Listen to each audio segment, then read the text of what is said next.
ओम श्री परमात्मने नमः। श्रीमद्भागवत गीता अध्याय 17 श्रद्धा के विभाग। अर्जुन ने कहा, हे कृष्ण, जो लोग शास्त्र के नियमों का पालन न करके अपनी कल्पना के अनुसार पूजा करते हैं, उनकी स्थिति कौन सी है? वे सतोगुणी हैं, रजोगुणी हैं या तमोगुणी हैं? भगवान ने कहा, देहधारी जीव द्वारा अर्जित गुणों के अनुसार उसकी श्रद्धा 3 प्रकार की हो सकती है, सतोगुणी, रजोगुणी अथवा तमोगुणी। अब इसके विषय में मुझसे सुनो। हे भरत पुत्र, विभिन्न गुणों के अंतर्गत अपने अपने अस्तित्व के अनुसार मनुष्य एक विशेष प्रकार की श्रद्धा विकसित करता है। अपने द्वारा अर्जित गुणों के अनुसार ही जीव को विशेष श्रद्धा से युक्त कहा जाता है। सतोगुणी व्यक्ति देवताओं को पूजते हैं, रजोगुणी यक्षों व राक्षसों की पूजा करते हैं और तमोगुणी व्यक्ति भूत प्रेतों को पूजते हैं। जो लोग दंभ तथा अहंकार से अभिभूत होकर शास्त्र विरुद्ध कठोर तपस्या और व्रत करते हैं, जो काम तथा आसक्ति द्वारा प्रेरित होते हैं, जो मूर्ख हैं तथा जो शरीर के भौतिक तत्वों को तथा शरीर के भीतर स्थित परमात्मा को कष्ट पहुँचाते हैं, वे असुर कहे जाते हैं। यहाँ तक कि प्रत्येक व्यक्ति जो भोजन पसंद करता है, वह भी प्रकृति के गुणों के अनुसार 3 प्रकार का होता है। यही बात यज्ञ, तपस्या तथा दान के लिए भी सत्य है।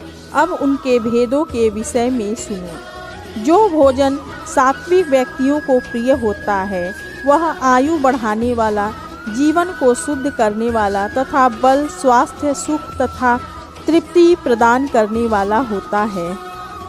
ऐसा भोजन रसमय, स्निग्ध, स्वास्थ्यप्रद तथा हृदय को भाने वाला होता है।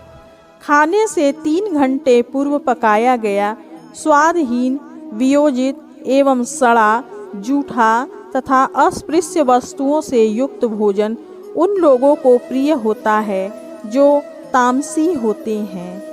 यज्ञों में वही यज्ञ सात्विक होता है जो शास्त्र के निर्देशानुसार कर्तव्य समझकर उन लोगों के द्वारा किया जाता है जो फल की इच्छा नहीं करते। लेकिन हे भरत श्रेष्ठ, जो यज्ञ किसी भौतिक लाभ के लिए या गर्ववश किया जाता है, उसे तुम राजसी जानो। परमेश्वर, ब्राह्मणों, गुरु, माता पिता जैसे गुरुजनों की पूजा करना तथा पवित्रता, सरलता, ब्रह्मचर्य और अहिंसा ही शारीरिक तपस्या है।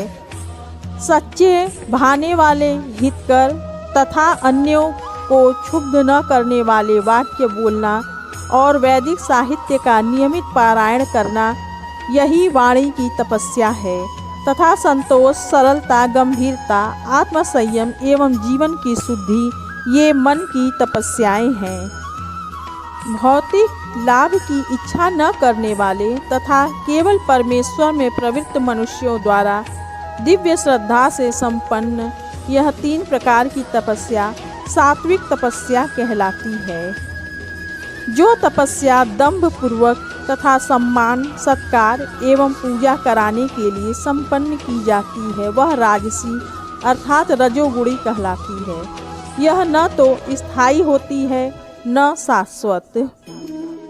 मूर्खतावश आत्म उत्पीड़न के लिए या अन्यों को विनष्ट करने या हानि पहुँचाने के लिए जो तपस्या की जाती है, वह तामसी कहलाती है। जो दान कर्तव्य समझकर किसी प्रत्युपकार की आशा के बिना समुचित काल तथा स्थान में और योग्य व्यक्ति को दिया जाता है, वह सात्विक माना जाता है। किंतु जो दान प्रत्युपकार की भावना से या कर्म फल की इच्छा से या अनिच्छा पूर्वक किया जाता है, वह रजोगुणी अर्थात राजस कहलाता है। तथा जो दान किसी अपवित्र स्थान में अनुचित समय में किसी अयोग्य व्यक्ति को या बिना समुचित ध्यान तथा आदर से दिया जाता है, वह तामसी कहलाता है।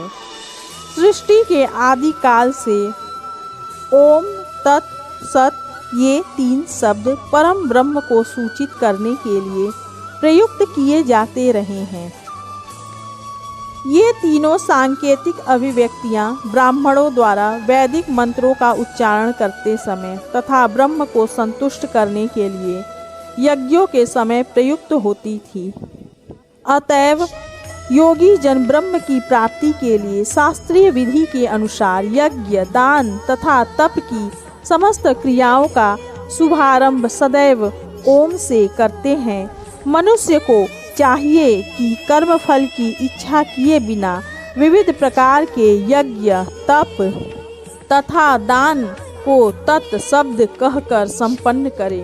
ऐसी दिव्य क्रियाओं का उद्देश्य भव बंधन से मुक्त होना है। हे पृथापुत्र, परम सत्य भक्तिमय यज्ञ का लक्ष्य है और उसे सत शब्द से अभिहित किया जाता है। हे पृथापुत्र, ऐसे यज्ञ का संपन्न करता भी सत कहलाता है।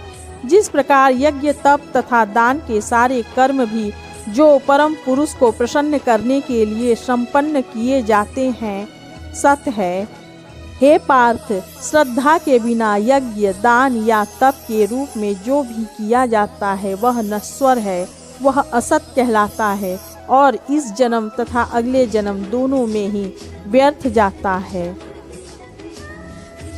ओम श्री परमात्मने नमः। श्री कृष्ण समर्पणम अस्तु।